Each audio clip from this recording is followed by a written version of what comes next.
Yo, what is up, everybody? Chris here from Fake Sports News, back at it again with another video. Today, I'm going to be bringing you guys a quick recap of what you can expect going into this week's matches. Of course, that being week 2 of Stage 4 of the CDL, as well as what you missed if you didn't watch Sunday's matches of course, week 1 of Stage 4. Now, we kick things off on Sunday with the Mutineers taking on the Ravens. You guys know I was expecting the Mutineers to win 3-2. They ended up sweeping the Ravens 3-0, so that was a bit of a shock. Mutineers played really well, and that's all that can be said there. They just look really good. You guys know I wasn't really too sure if Mutineers were the real deal or if Ultra had kind of faltered and lost a step somewhere along the way. I think it was a mix of both. Honestly, the Mutineers looked really great against London, and the Ultra looked really great against Dallas. So I think, like I said before, the Ultra just kind of got nervous, and they made some mistakes they wouldn't normally make in all of their other matches. But the Mutineers definitely proved that they are the real deal. They've made considerable improvements in the last few weeks since, of course, Major 3. And honestly, I think, like I said in the last video, I did say they were my dark horse in that Group B side, and that stays the same. I still think they're a dark horse. Now, the Toronto Ultra, as I just mentioned a minute ago, they looked great in their matchup against Empire. They swept them 3-0. And on the side of the Empire, I really don't know what they need to do at this point. The Vivid trade is not looking too hot right now. I every time I've watched him in respawn, he's gone either double neg or close to triple neg. Like, he's been struggling a lot. I think in time he'll find his footing, but honestly, initial thoughts are that this trade probably wasn't the best thing for the Empire.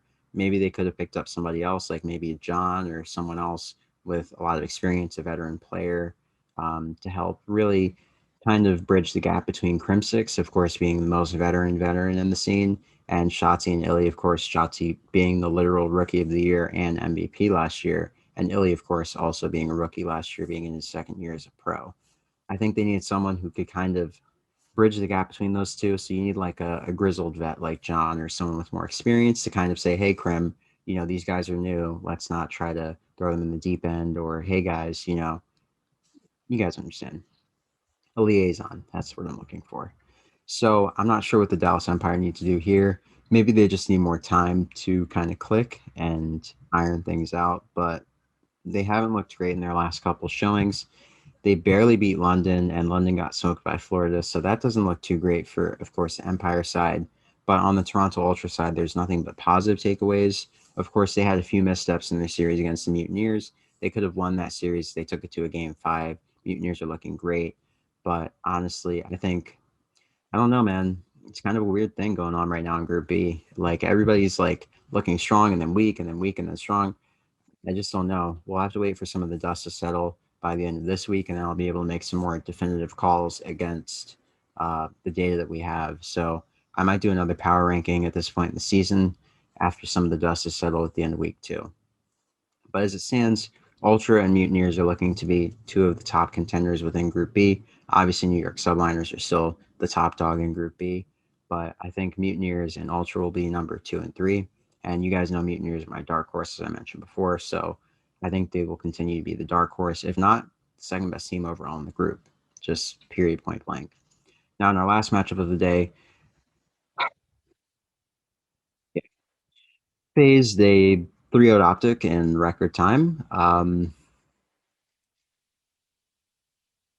Yeah, so I know my voice has obviously been pretty down this video, but I just watched the Knicks get absolutely thunderclapped by the Hawks, and now all my friends are in the group chat talking ish.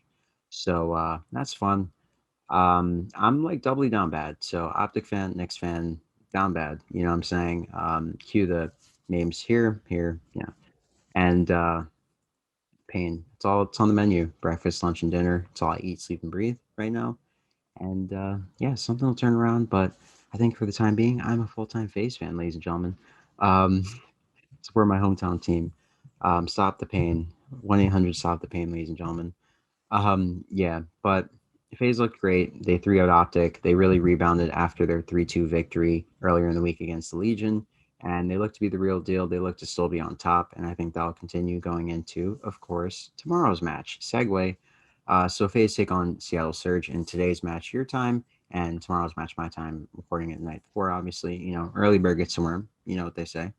And I think Faze win this 3-0.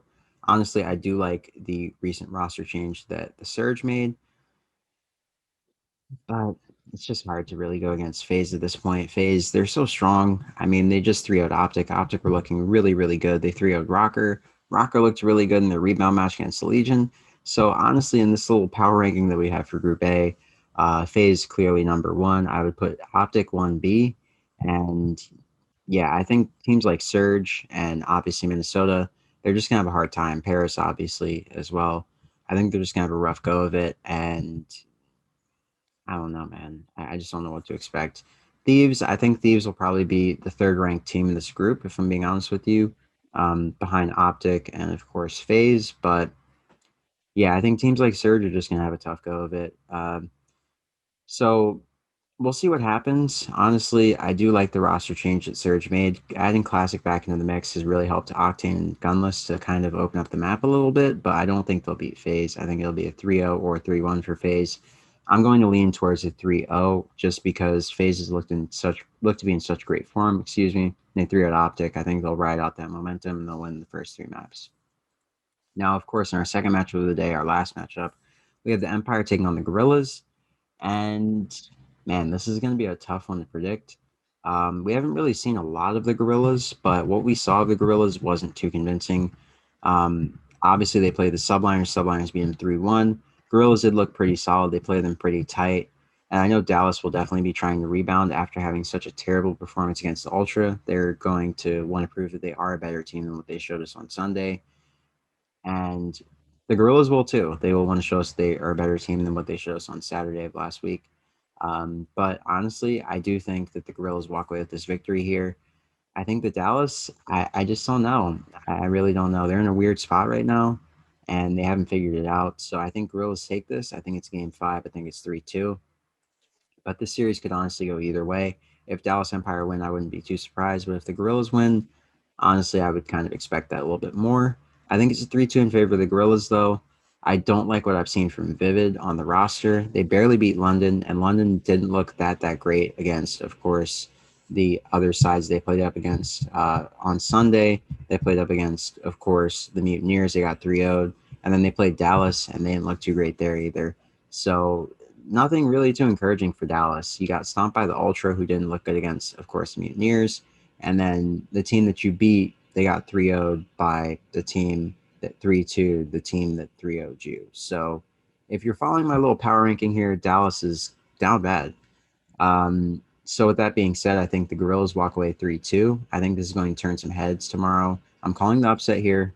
Calling the upset. I'm getting a little bit more bold as the season goes on, ladies and gentlemen. But I think 3-2 Gorillas is how it ends. I think 3-0 Faze, 3-2 Gorillas. And I think that's our Thursday wrapped up in a nutshell. So yeah, guys, be sure to tune in all the COD tomorrow. Sorry for all the rambling. My mind's just a little bit out of it right now after all that pain from watching the Knicks sell on TV in 4K. And yeah, um, yeah. So that'll just about wrap it up for me. Have a great morning, noon, or night wherever you may be on this beautiful planet. Me and stuttering, greatest combo of all time. I told you guys we're a duo. Have a great morning, noon, or night wherever you may be on this beautiful planet. I'll catch you guys on the next video. Once again, this has been Chris from Fake Sports News. Don't forget to check out my new series with the chat called The Call Out, where I give you guys a quick preview of what to expect every day before CDL matches at 2:30 p.m. on the chat's YouTube channel and on their Twitter account at the chat live. And yeah, guys, don't forget to like, comment, subscribe on this video, share it with a friend if you enjoyed it, share it with your mama, share it with your daddy, share it with your grandmama, share it with anybody who has a phone and an internet connection. Helps the channel to grow. And I'm really putting a lot of energy in these videos, really trying to take it to the top. Got some exciting things coming later this summer. You guys will hear more about that soon. And be sure to stay tuned. Once again, this has been Chris from Fake Sports News, and I'm signing off. Peace.